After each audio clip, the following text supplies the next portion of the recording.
Hello guys! Andito nga pala kami sa salon kasi may activity ang anak ko sa school. Trick or treat. Ayan! Wednesday ang napili niyang character para sa kanilang Halloween fashion show. O diba, makakapagsuot din siya ng kanyang costume as Wednesday. Dream come true niya yan. Kaya ayan, di nagre-reklamo. Kahit matagal pa siyang ayusan, okay lang. Partida pa yan, bumuelo, tumayo, at feel na feel niya ang lipstickan siya, yan ang best part. Pagkatapos sa salon, dumiretso kami sa bahay para kunin mga paraphernalia niya as Wednesday. Siyempre, nag-aura-aura muna kaming mag-ina. Then, school na. Nag-aura-aura din siya sa entrada ng school. Kaya ayan, rampa na. Rampa na talaga kasi may fashion show sila with aura-aura. O, diba? Ang saya-saya. Yan sila.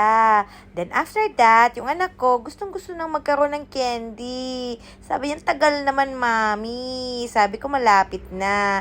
Kaya ayan, si teacher, kinukondisyon ng mga bata na mag-start na ang trick or treat. Kaya ayan, instructed na sila ng kanilang teacher na mag-formal line na one line para pila sila papunta sa mga parents na nandoon na nakaupo sa gilid para mabigyan sila lahat ng candy. So, ayan na nga.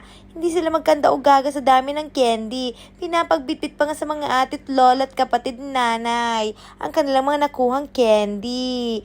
Dapat pala, may extra bag pa. Eco bag para mas lalong masaya. Kaya ayan, pasok na yung dalawang magpinsan. Kasi pauwi na daw sila. Pero bago yan, magpipicture muna sila daw sa unahan na magkasama. Ayan, binitawan ng candy. Gustong-gusto magpa-picture. Mag-aura-aura. Pumesto na nga sila sa unahan ng stage, then umuwi na pagkatapos nun para makita yung mga candies na nakuha nila. Ayan, busy-busy yung dalawa sa pagkutkot ng kanilang mga nakuha. Ang gandang pagmasdan ng dalawa, nakakatuwa. Yung ano ko naman sa bahay, gusto nang patanggalin ng kanyang wig, naiinita na, nag-aalburuto na. Sa tagal ba naman ang nasa ulo niya yung wig? Kaya ayan, pinatanggal sa mami. Ang mami naman, dahan-dahan. Kasi baka masaktan ng mga anit-anitan niya. Kaya ayan, tanggal na para makasingaw na. Tuwang-tuwa siya.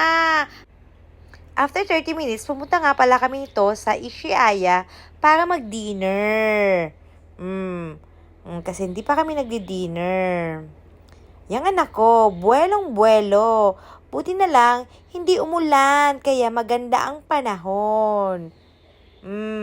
Dala niya pala yung basket na yellow. Doon niya pinaglagay yung mga kending hindi ko natago. Yung tira-tira, kasi sabi ko masisira ang kanyang teeth pag nakita niya lahat. Kasi tinago ko. Ganyan ng mami, wais. Pero, ayan, nakakaramdam. Asan daw yung kanyang ibang candy? Sabi ko, wala na. Kinuha na ng ghost. Hindi maniwala, kaya ayan kung saan ako inaaya. Sabi niya, mami, pasok tayo dito. Sabi ko, madilim. Maya-maya ba naman, biglang umilaw. Ay, wow, sabi ng aking kasama. Angel talaga. Biglang nagkailaw. Kaya ayan, nawala sa candy, usapan naming mag-ina. Na-appreciate niya yung ilaw na nasa paligid niya. Enjoy na enjoy niya. Ayan. Nagmamasid-masid, pero pumasok pa din. Sabi niya, picture daw kami. Gusto niya, sa gitna siya. Pinapalis ang mami. Sabi ko, hindi pwede. Kailangan kasama ko. Kasi ako ang content creator. Bigla niya ulit naalala ang kanyang mga candies. Nasaan na daw? Ayan, nagmamaktol. Sabi niya, bakit mami, isa na lang ang aking lollipop? Asan ang aking mga candies? Ang dami nun. Sabi ko, ayan, at least meron. O, diba? O.